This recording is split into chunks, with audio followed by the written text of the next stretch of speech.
ಅಂತೇಳಿ. ಒಂದು ಒಬ್ಬ ಸಾಮಾನ್ಯ ಮನುಷ್ಯನ ಒಂದು ಅಳತೆಯನ್ನ ನಾವು 8 ತಲೆಯ ತತ್ವದ ಆಧಾರದಿಂದ ಅಳತೆಯನ್ನ ತೆಗೆದುಕೊಳ್ತೀವಿ.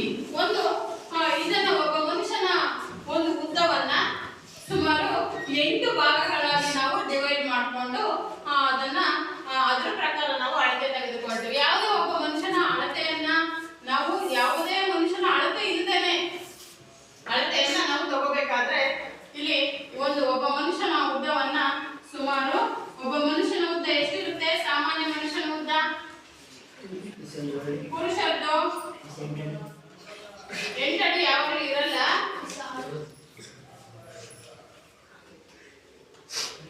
8 ತಲೆಯ ತತ್ವ ಅಂದ್ರೆ ಒಬ್ಬ ಮನುಷ್ಯನ ಉದ್ದವನ್ನ ಸುಮಾರು ನಾವು ಎಷ್ಟೇ ಉದ್ದ ಇರಲಿ ಗಿಡ್ಡ ಇರಲಿ ಅವನನ್ನ 8 ಭಾಗಗಳಾಗಿ ನಾವು ಮಾಡ್ಕೊಳ್ತೀವಿ.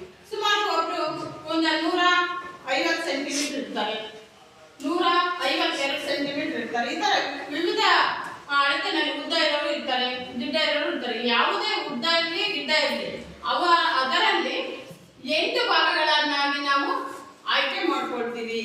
ಗಿಡ್ಡ ಇದ್ರು ಅವ್ರಿಗೂ ಕೈ ಕಾಲು ಎಲ್ಲ ಇರುತ್ತಲ್ವಾ, ಅದನ್ನ 8 ಭಾಗಗಳಾಗಿ ಡಿವೈಡ್ ಮಾಡ್ಕೊಳ್ತೀವಿ. ಅದನ್ನ ಸುಮಾರು 150 ಸೆಂಟಿಮೀಟರ್ ಉದ್ದ ಇದ್ದಾರೆ ಅಂತ ತಿಳ್ಕೊಳ್ಳಿ.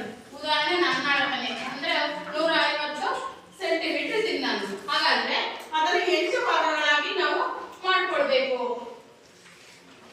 ಇದನ್ನ ಡಿವೈಡ್ ಮಾಡ್ಕೊಳ್ತಾರೆ. 150 2 ಸೆಂಟಿಮೀಟರ್ ತಗೊಳ್ಳೋಣ. ಇಲ್ಲಿ 8ರಿಂದ ಡಿವೈಡ್ ಮಾಡ್ಕೊಳ್ಬೇಕು.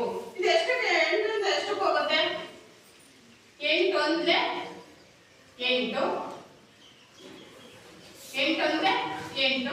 ಇಲ್ಲಿ 12ರಲ್ಲಿ 8 ಅಂದ್ರೆ 2ರಿಂದ ಹೋಗಲ್ಲ, ದಷ್ಟ ತಗೊಂಡ್ರೆ 12ರಲ್ಲಿ 8 ಅಂದ್ರೆ 4.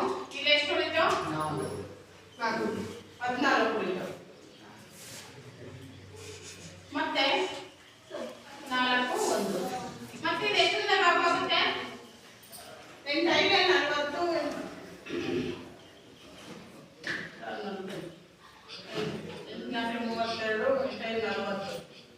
8 5 40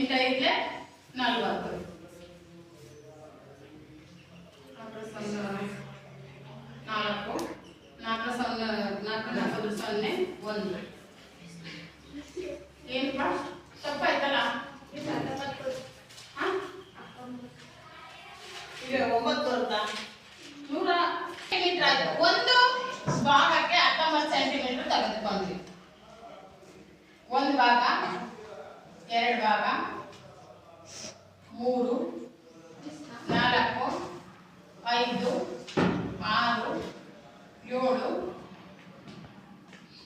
6 7 8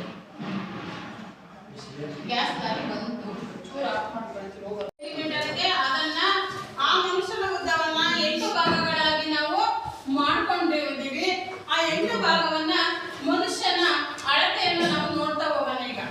ಈಗ ಈ ಒಂದು ತಲೆಯಿಂದ ಕುತ್ತಿಗೆಯವರೆಗೆ ಒಂದು ಹೆಡ್, ಒಂದು ತಲೆ ಅಂತ ನಾವು ಕರಿತೀವಿ. ತಲೆಯ ತುದಿ ನೆತ್ತಿಯಿಂದ ಕುತ್ತಿಗೆಯವರೆಗೆ ಒಂದು ತಲೆ. ಇದನ್ನ ಒಂದು ತಲೆಯನ್ನ ಮಾಡೋಣ.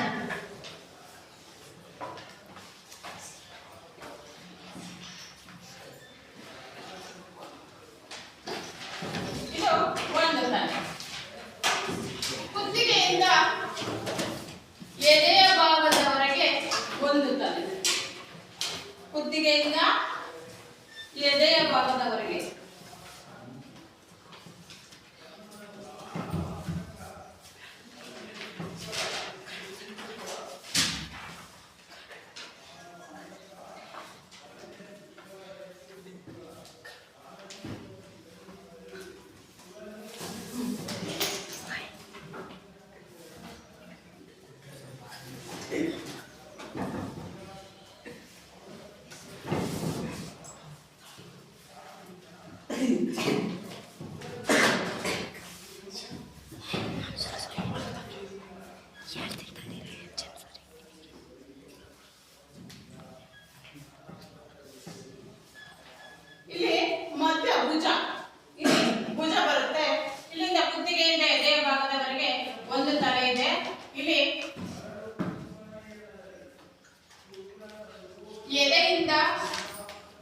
ನಡದವರೆಗೆ ಒಂದು ತಲೆ.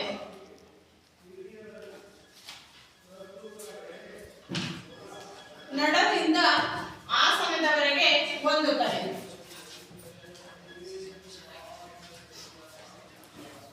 ಹೆಡ್ ತಲೆ.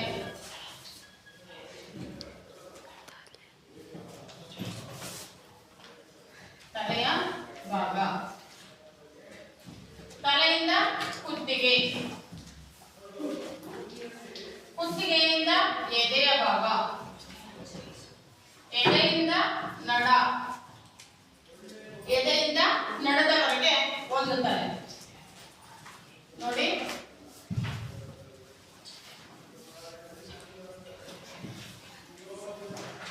ನಡದಿಂದ ಆಸನಕ್ಕೆ ಒಂದು ಭಾಗ. ಆಸನ. ಆಸನದಿಂದ ತೊಡೆಯ ಭಾಗ.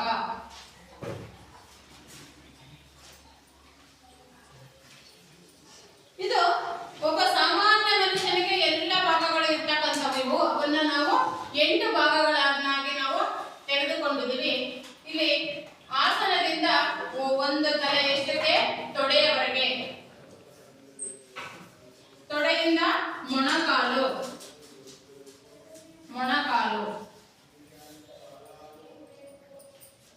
ಮೊಣಕಾಲಿನಿಂದ ಕಣಕಾಲಿನವರೆಗೆ. ಕಣಕಾಲು ಅಂತ ಹೇಳಿದ್ರೆ ಪಾದದಲ್ಲಿ ಮೇಲೆ ಒಂದು ದಪ್ಪ ಬರುತ್ತಲ್ಲ, ಉತ್ತರ ನೋಡಿದ್ರಲ್ಲ ನಿಮ್ಮ ಪಾದಗಳಲ್ಲಿ ಮೇಲೆ, ಅದು ಮೊಣಕಾಲಿನಿಂದ ಕಣಕಾಲಿನವರೆಗೆ. ಕಣಕಾಲು. ಇದೆ ಕಣಕಾಲಿನಿಂದ ಪಾದ. ಕಣಕಾಲಿನಿಂದ ಪಾದ. ಇಷ್ಟು ನಾವು ಒಬ್ಬ ಮನುಷ್ಯನ ಸಾಮಾನ್ಯವಾದ ಮನುಷ್ಯನ ಉದ್ದವನ್ನ 8 ಭಾಗಗಳನ್ನಾಗಿ ಮಾಡಿಕೊಂಡಾಗ ಇಷ್ಟು ನಮ್ಮಡೆ ಭಾಗಗಳು ಸಿಗ್ತವೆ. ಇಷ್ಟು ಭಾಗಗಳು ಎಲ್ಲರೂ ಇದಾವಲ್ವಾ? ಇದೆ ತಾನೆ?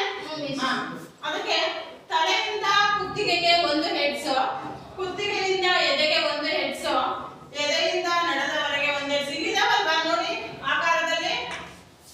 ಈಗ ಒಬ್ಬ ಮನುಷ್ಯನ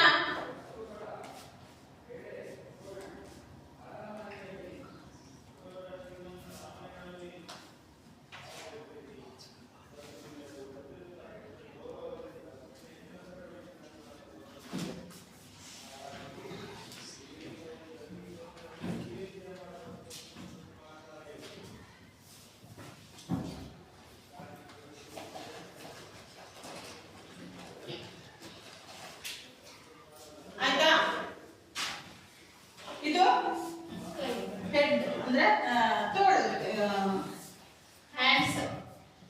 ಇಲ್ಲಿ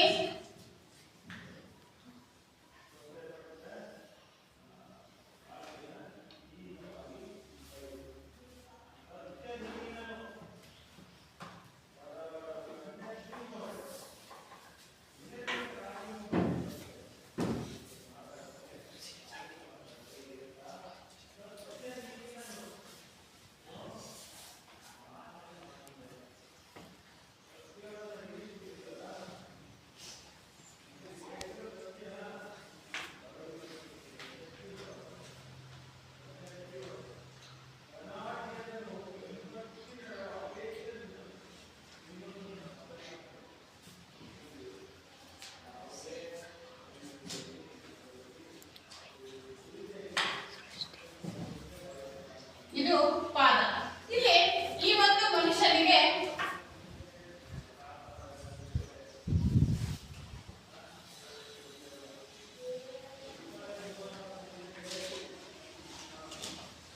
ನೋಡಿ, ಇದು ಹ್ಯಾಂಡ್ಸ್. ಇಲ್ಲಿ ಈ ಮನುಷ್ಯನಿಗೆ, ಈ ಮನುಷ್ಯ ಅಂದ್ರೆ ಯಾರು? ನಾವೇ ಒಬ್ಬ ಮನುಷ್ಯನ ಅಳತೆ. ಇವನಿಗೆ ಏನ್ ಮಾಡ್ಬೇಕು? ಈ ಒಂದು ಅಳತೆಯನ್ನ ಗಾರ್ಮೆಂಟ್ಸ್ ಗಳಲ್ಲಿ ಈ ಅಳತೆ ಪ್ರಕಾರ ನಿಮಗೆ ಸಾವಿರಾರು ಪೀಸ್ ಅನ್ನು ಒಂದೇ ಸರಿ ಕಟ್ ಮಾಡ್ತಾರೆ. ಯಾಕೆ ಗೊತ್ತಾ? ಒಂದೇ ಅಳತೆನಲ್ಲೇ ಕಟ್ ಮಾಡ್ತಾರೆ. ಅದು ಯಾಕೆ? ನಮ್ಮ ಅಳತೆ ಏನು ಅವ್ರಿಗಿರಲ್ಲ, ನಮ್ಗೆ ಪರ್ಫೆಕ್ಟ್ ಆಗಿ ಅವ್ರು ಹೊಂದಿರ್ತಾರೆ ಹೆಂಗೆ ಅಂತ ನೀವು ಯೋಚನೆ ಮಾಡ್ಬೋದಲ್ವಾ? ಅದು ಯಾಕಪ್ಪ ಅಂತ ಹೇಳಿದ್ರೆ ಈ ತರದ ಒಂದು ಅವರು ರಟ್ಟಲ್ಲಿ ಕಟ್ ಮಾಡ್ಕೊಂಡು ಇಟ್ಕೊಂಡಿರ್ತಾರೆ. ಈ 8 ಥಿಯರಿ ಪ್ರಕಾರ ಒಬ್ಬ ಸಾಮಾನ್ಯ ಮನುಷ್ಯನ ಒಂದು ಅಳತೆಯ ಪ್ರಕಾರ. ಇದು ಯಾವುದೇ ಅಬ್ನಾರ್ಮಲ್ ವ್ಯಕ್ತಿ ಅಲ್ಲ. ಒಬ್ಬ ನಾರ್ಮಲ್ ವ್ಯಕ್ತಿ ಇರ್ತಕ್ಕಂಥ ವ್ಯಕ್ತಿಯನ್ನ ನಾವು ಅಳತೆ ತೆಗೆದುಕೊಂಡಾಗ ಬರ್ತಕ್ಕಂಥ ಪಾರ್ಟ್ಸ್ಗಳು. ಇಲ್ಲಿ ಕುತ್ತಿಗೆ, ಅವನ ಒಂದು ಕುತ್ತಿಗೆಯ ಭಾಗದಿಂದ ಎದೆಯ ಭಾಗದವರೆಗೆ ಒಂದು ಹೆಡ್ಸ್ ಎಷ್ಟಿದೆ? ಒಂದು ಹೆಡ್ಸ್ ಎಷ್ಟಿದೆ? 19 ಸೆಂಟಿಮೀಟರ್ಗೆ ಒಂದು ಹೆಡ್ಸ್ ಅನ್ನ ನಾವು ತೆಗೆದುಕೊಂಡಿದ್ದೀವಿ. ಈ ಅಳತೆಯ ಪ್ರಕಾರ ನಾವು ಒಂದು ಉಡುಪನ್ನ ಹೊಲಿತೀವಿ. ಯಾವ ರೀತಿ ನೋಡಿ, ಇಲ್ಲಿ ಕುತ್ತಿಗೆಯ ಭಾಗದಿಂದ ಒಂದು ಶರ್ಟ್ ಅನ್ನ ಅಳತೆ ತೆಗೆದುಕೊಳ್ಳಬೇಕಾದ್ರೆ ಕುತ್ತಿಗೆಯಿಂದ ಆಸನದವರೆಗೆ ಒಂದು ಅಳತೆಯನ್ನ ಶರ್ಟ್ ಅನ್ನ ತೆಗೆದುಕೊಳ್ತೀವಿ. ನಿಮ್ಮ ಶರ್ಟ್ ಎಲ್ಲಿಂದ ಇದೆ ನೋಡಿ, ಕುತ್ತಿಗೆಯ ಭಾಗದಿಂದ ಆಸನದ ಭಾಗ ಮತ್ತು ತೊಡೆಯ ಭಾಗದವರೆಗೆ ನಿಮ್ಮ ಒಂದು ಶರ್ಟ್ಗಳಿದೆ, ನೋಡ್ಕೊಳ್ಳಿ. ಅರ್ಥ ಆಗ್ತಿದ್ಯಾ? ಒಬ್ಬ ಮನುಷ್ಯನ ಒಂದು ಶರ್ಟ್ ತೆಗೆದುಕೊಂಡ್ರೆ ಕುತ್ತಿಗೆಯ ಭಾಗದಿಂದ ತೊಡೆಯ ಭಾಗದವರೆಗೆ ಒಂದು ಶರ್ಟ್ ಅನ್ನು ಅಳತೆ ತೆಗೆದುಕೊಳ್ತೀವಿ. ಅಲ್ಲಿ ಎಷ್ಟು ಸೆಂಟಿಮೀಟರ್ ಉದ್ದ ಆಯ್ತು? 19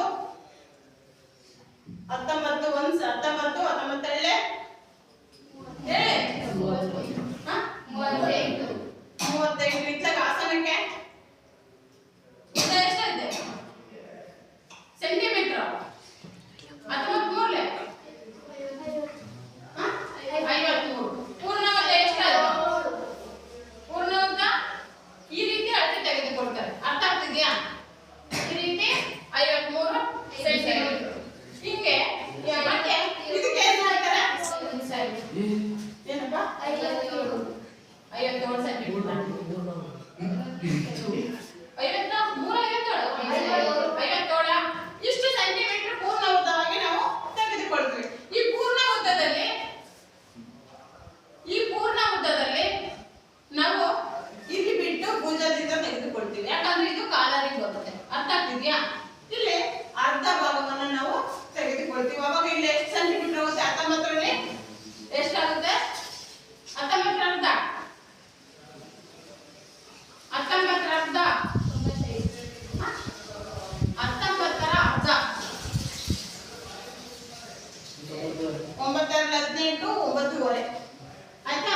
ಇಲ್ಲಿ 9:30 ತೆಗೆದ್ರೆ ಎಷ್ಟಾಗುತ್ತೆ? 48 ಆಗುತ್ತೆ. 48 ಸೆಂಟಿಮೀಟರ್ ಆಗುತ್ತೆ. ಹೀಗೆ ನಾವು ಒಂದು ಶರ್ಟಿನ ಉದ್ದವನ್ನ ನಾವು ತೆಗೆದ್ರೆ ಇಲ್ಲಿ ಇದಕ್ಕೆ ಶರ್ಟ್ ಅನ್ನ ಹಾಕುವ. ಆಯ್ತಾ? ಈಗ ಇಲ್ಲಿ ನಮ್ಮ ಕೈ ಎಲ್ಲಿದೆ? ತೊಡೆಯ ಭಾಗದವರೆಗೆ ಬಂದಿದೆ. ನೋಡಿ, ಇಲ್ಲಿ ಕೈ ಎಲ್ಲಿ ಬಂದಿದೆ? ನಮ್ಮ ಕೈ ತೊಡೆಯ ಭಾಗದವರೆಗೆ. ಇಲ್ಲಿದೆಯಾ ಕೈ ತೊಡೆಯ ಭಾಗದವರೆಗೆ?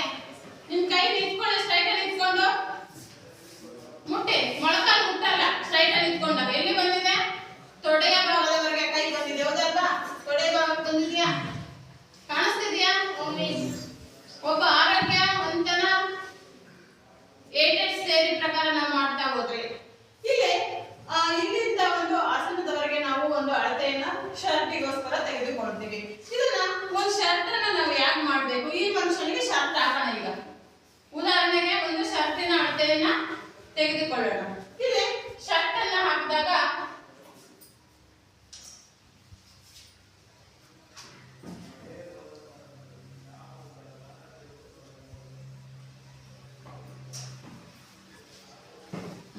ಈಗ ಇದಕ್ಕೆ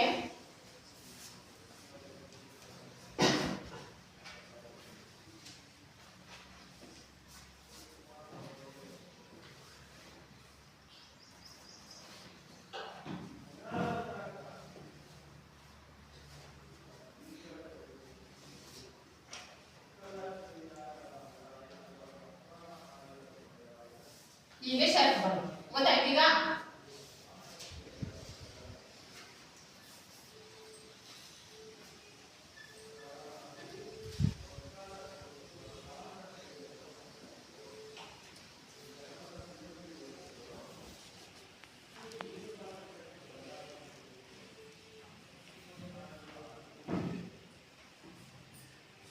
ಆಯ್ತಪ್ಪ, ಶರ್ಟ್ ಬಂತೇನ್ರ?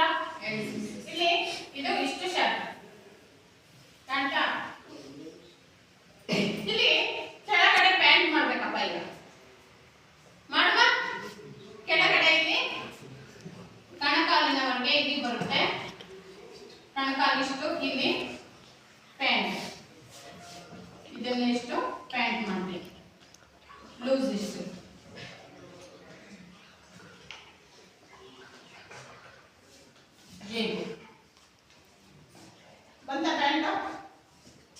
ಏನ್ರೋ ಮಿಸ್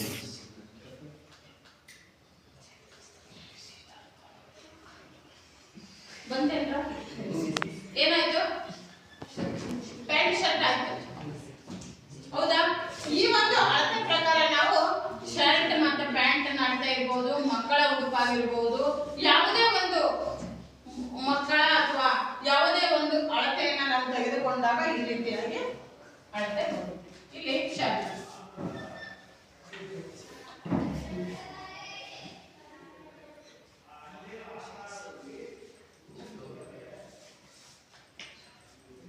ಈ ರೀತಿಯಾಗಿ ಫುಲ್ ಶರ್ಟ್ ಪ್ಯಾಂಟ್.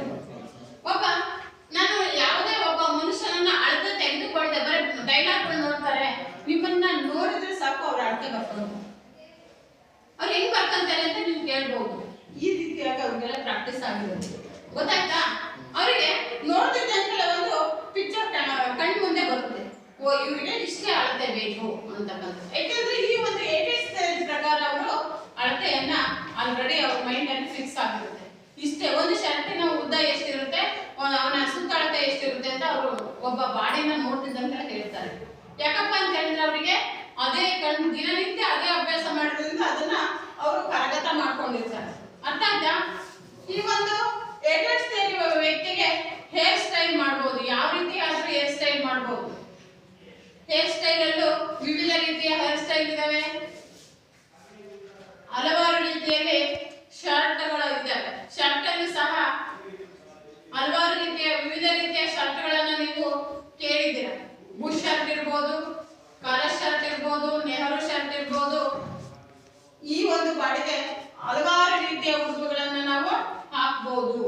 ಇದಕ್ಕೆ ಒಂದು ಅರ್ಧ ಬಟ್ಟೆಯನ್ನ ಹಾಕಿ ಹಳೆ ಬಟ್ಟೆಯನ್ನ ಹಾಕಿದ್ರೆ ಇಲ್ಲಿ ಏನಂತ ಅಂದ್ಕೊಳ್ತೀವಿ ನಾವು, ಎಲ್ಲೋ ಏನೋ ಮನೆಯಲ್ಲಿ ಕೆಲಸ ಮಾಡೋದಕ್ಕೆ ಹಳೆ ಬಟ್ಟೆ ಹಾಕೊಂಡಿದ್ದಾರೆ ಅಂತ ಕರಿತೀವಿ ಅಲ್ವಾ? ಒಂದು ಹೊಸ ಉಡುಪನ್ನ ಹಾಕೊಂಡ್ರೆ ಯಾವುದೋ ಫಂಕ್ಷನ್ ಹೊರಟಿದ್ದಾರೆ ಅಂತ ಕರಿತೀವಿ. ಹೀಗೆ ಆವಾಗ ಮನುಷ್ಯನಿಗೆ ಎಲ್ಲ ರೀತಿಯ ಉಡುಪುಗಳನ್ನ ಹಾಕಿದಾಗ ಮಾತ್ರ ನಾವು ಈ ಒಂದು ಬಾಡಿ ಚಂದ ಕಾಣಿಸುತ್ತೆ ಅಲ್ವಾ? ಹೌದು ತಾನೆ? ಅಂದವಾಗಿ ಕಾಣಿಸೋದಕ್ಕೆ ಉಡುಪೆ ಮುಖ್ಯ ಕಾರಣ ಅಲ್ವಾ? ಈಗ ಈ ಒಬ್ಬ ವ್ಯಕ್ತಿ ನಾವು ಕೇಳ್ತೀವಿ, ಹೊಟ್ಟೆ ಬಂದಿರೋ ವ್ಯಕ್ತಿ ಅವರಿಗೆ ಒಂದು ಬಟ್ಟೆ ತಗೋಬೇಕಪ್ಪ, ಅವಾಗ ಏನ್ ಮಾಡ್ತೀವಿ ನಾವು?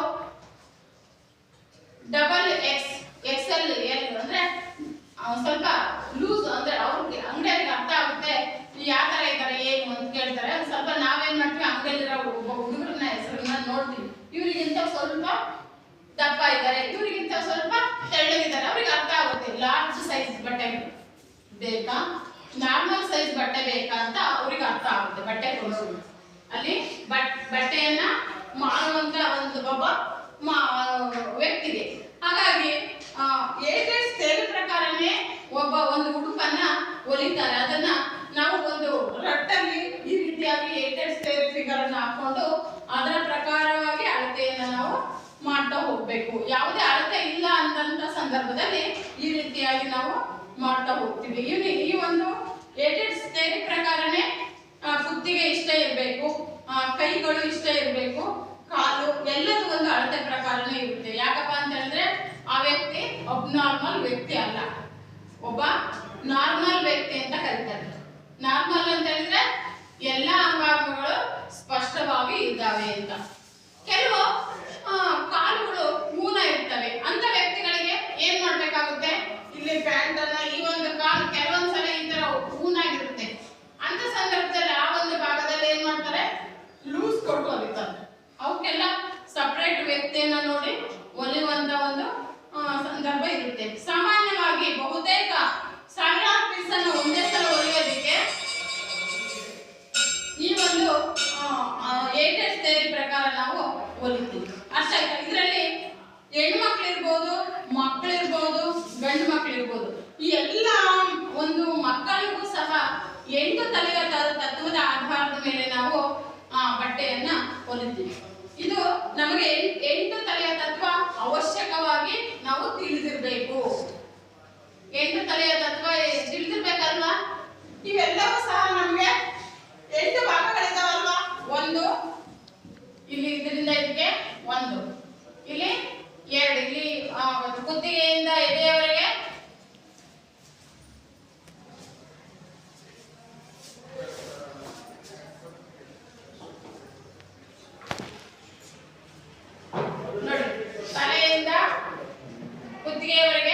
1, ಕುತ್ತಿಗೆಯಿಂದ ಎದೆ ಭಾಗದವರೆಗೆ 2, ಎದೆಯಿಂದ ನಡದ ಭಾಗದವರೆಗೆ 3, ನಡದಿಂದ ಆಸನದ ಭಾಗದವರೆಗೆ 4, ಆಸನದಿಂದ ತೊಡೆಯ ಭಾಗದವರೆಗೆ 5ನೇ ಹೆಡ್ಸ್, ಇದು 6, 7, ಇಲ್ಲಿ 8. ಇದನ್ನ ನಾವು 8 ತಲೆಯ ತತ್ವ ಅಂತೇಳಿ ಕರಿತೀವಿ. ಒಬ್ಬ ಮನುಷ್ಯನನ್ನ 8 ಭಾಗಗಳಾಗಿ ವಿಂಗಡಿಸಿದಾಗ ಅದು ನೀವು ಕೇಳ್ಬಹುದು, ಪಾದಕ್ಕೆ 1 ಹೆಡ್ಸ್ ಬರೋದಿಲ್ಲ, 1 ಹೆಡ್ಸ್ ಅನ್ನ ಯಾಕೆ ಇಟ್ಟಿದೆ ಅಂತ ಕೇಳ್ಬಹುದು.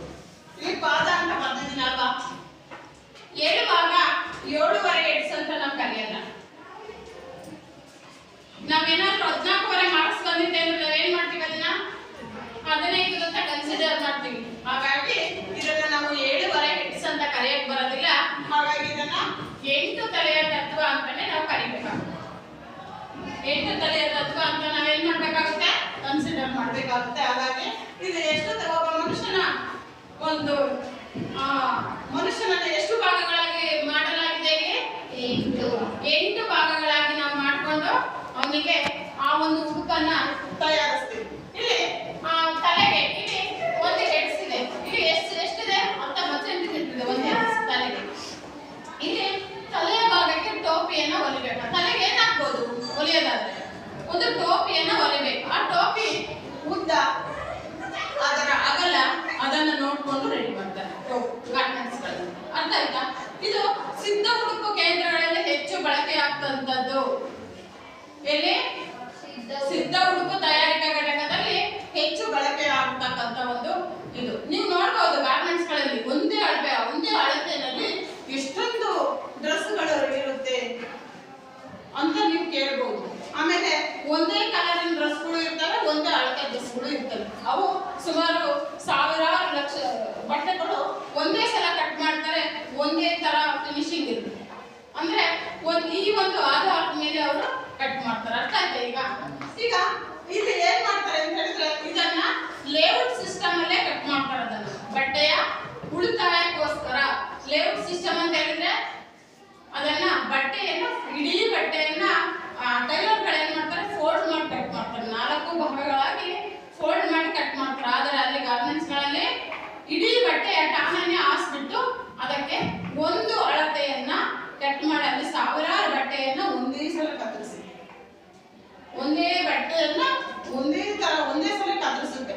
ನೀವು ನೋಡಿರ್ಬೋದು ಬಣ್ಣ ಬಣ್ಣದ ಪೇಪರ್ಗಳನ್ನ ಇಟ್ಟು ಡಿಸೈನ್ ಮಾಡ್ತೀವಲ್ಲ, ಏನಾದ್ರೂ ಮೊನ್ನೆ ಇವೆಲ್ಲ ಕೆಲವು ಬಲೂನ್ ಮಾಡಬೇಕಾದ್ರೆ ಅವೆಲ್ಲ ಮಾಡ್ತೀವಲ್ಲ, ಕಲರ್ ಬಟ್ಟೆ ಹಾಕಿ ಕಲರ್ ಪೇಪರ್ ಹಾಕಿ ಮಾಡ್ತೀವಲ್ಲ, ಹಾಗೆ ಸಾವಿರಾರು ಬಟ್ಟೆಯನ್ನು ಒಂದೇ ಸಲ ಕತ್ತರಿಸುತ್ತೆ. ಗಾರ್ಮೆಂಟ್ಸ್ ಅಲ್ಲಿ ಒಂದೇ ಸಲ ಅದನ್ನ ಕತ್ತರಿಸಿದಂತ ಬಟ್ಟೆಯನ್ನ ಗಾರ್ಮೆಂಟ್ಸ್ ಗಳಲ್ಲಿ ಸ್ಟಿಚಿಂಗ್ ಕೊಡ್ತಾರೆ. ಅಲ್ಲಿ ಗಾರ್ಮೆಂಟ್ಸ್ ಗಳಲ್ಲಿ ಸಾವಿರಾರು ಜನ ಹೊಲಿಯುವಂತವ್ರು ಇರ್ತಾರೆ.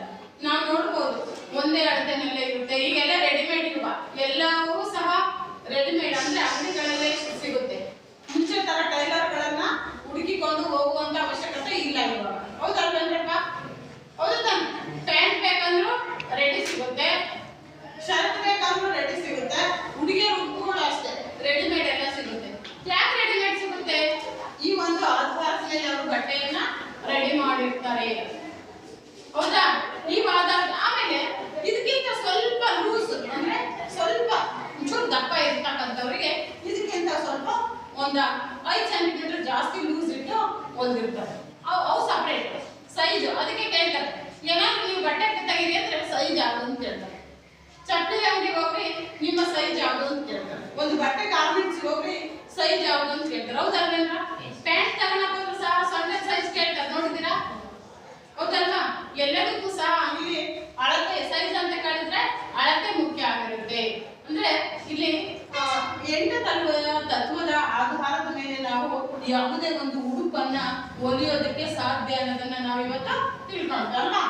ಯಾವುದೇ ಒಂದು ಉಡುಪನ್ನು ಸಹ ನಾವು ಇವತ್ತು ಈ ಒಂದು ಮನುಷ್ಯನಿಗೆ ಹಾಕ್ಬೇಕು. ಈ ಮನುಷ್ಯನಿಗೆ ಇದೆ ಅದಕ್ಕೆ ಹಾಕಬಹುದು ಬಟ್ಟೆ. ಮನುಷ್ಯನ ಅಳತೆನೆ ನಾವು ತೆಗೆದುಕೊಳ್ಬೇಕಾಗುತ್ತೆ. ಇಲ್ಲಿ ಈ ಒಂದು ನಮ್ಮ ಭಾರತದ ಒಬ್ಬ ಮನುಷ್ಯನ ಉದ್ದ ಸುಮಾರು 160 ಸೆಂಟಿಮೀಟರ್ ಇದೆ. ಇಲ್ಲಿ ಒಬ್ಬರ ಅಳತೆ ಎಷ್ಟಿದೆ? ಇಲ್ಲಿ ಒಬ್ಬರದು 152 ಸೆಂಟಿಮೀಟರ್ ಇದೆ. ಅದನ್ನ ನಾವು ಡಿವೈಡ್ ಮಾಡಿದಾಗ ಈ ರೀತಿಯಾಗಿ ಬರುತ್ತೆ. ಈ ಒಂದು ಉಡುಪಿಗೆ ಲೇಡೀಸ್ ಅನ್ನು ಸಹ ಲೇಡೀಸ್ ಉಡುಪನ್ನ ಅಂದ್ರೆ ಇಲ್ಲಿ ನಮಗೆ ಬೇಕಾಗಿರೋದು ಉದ್ದ ಮಾತ್ರ, ಅಳತೆ ಮಾತ್ರ. ಇಲ್ಲಿ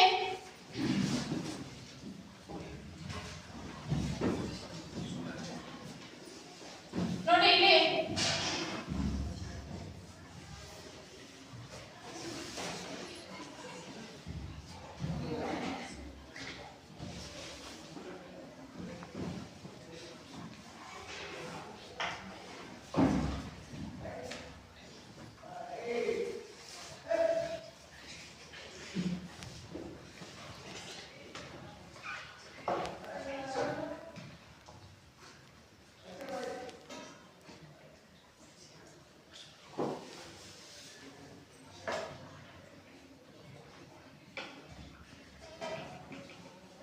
ಇದು ಯಾವ ಡ್ರೆಸ್ ಇದು?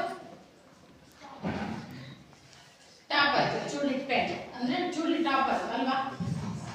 ಈ ರೀತಿಯಾಗಿ ಇದನ್ನ ನಾವು ಒಂದು ಗಾರ್ಮೆಂಟ್ಸ್ ಗಳಲ್ಲಿ ಒಂದು ಅಳತೆಯನ್ನು ಕೊಟ್ಟುಕೊಳ್ತಕ್ಕಂಥದ್ದು. ಅರ್ಥ ಆಯ್ತಾ ಇವಾಗ ಏಕೆಂದರೆ ಉಪಯೋಗ ಏನು ಅಂತ?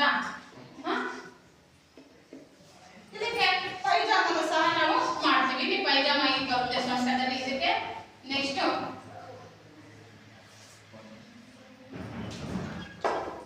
ಇದಕ್ಕೆ ಫ್ಯಾಷನಬಲ್ ಆಗಿ ಒಂದು ಚಪ್ಪಲಿನೂ ಸಹ.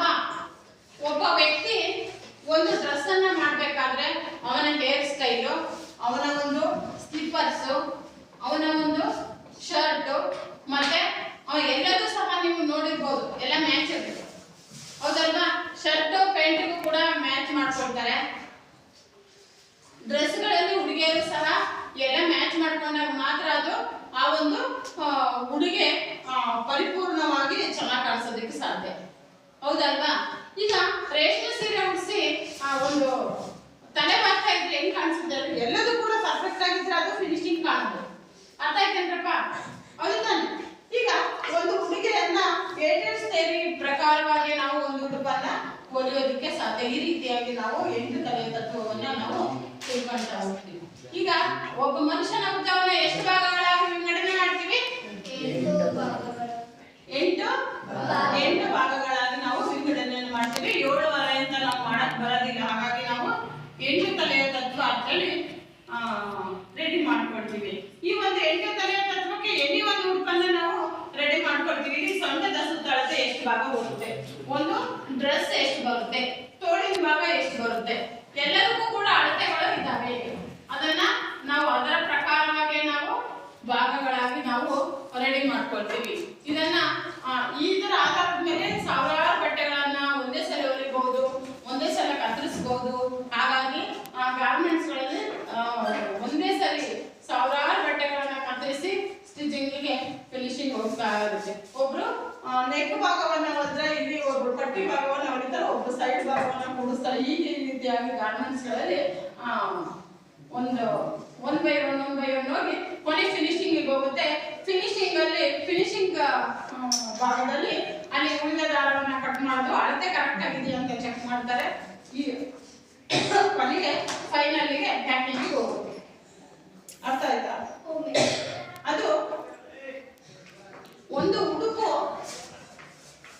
ಒಂದು 8 ತಲೆಯ ತತ್ವದ ಭಾಗವನ್ನ ಫಸ್ಟ್ ಕಟ್ ಮಾಡಿ ಇಟ್ಕೊಂಡು ಅದರ ಭಾಗವನ್ನ ಅದರ ಅಳತೆ ಅದಾದ್ಮೇಲೆ ಸಾವಿರಾರು ಬಟ್ಟೆಯನ್ನ ಕಟ್ ಮಾಡಿ ನೆಕ್ಸ್ಟ್ ಹೊಲಿಯುವ ಭಾಗಕ್ಕೆ ಅದು ಗಾರ್ಮೆಂಟ್ಸ್ ಗಳಿಗೆ ಯೂಸ್ ಆಗ್ತಕ್ಕಂಥದ್ದು. ಕಟ್ ಮಾಡಿ ಎಷ್ಟಾಯ್ತಪ್ಪ?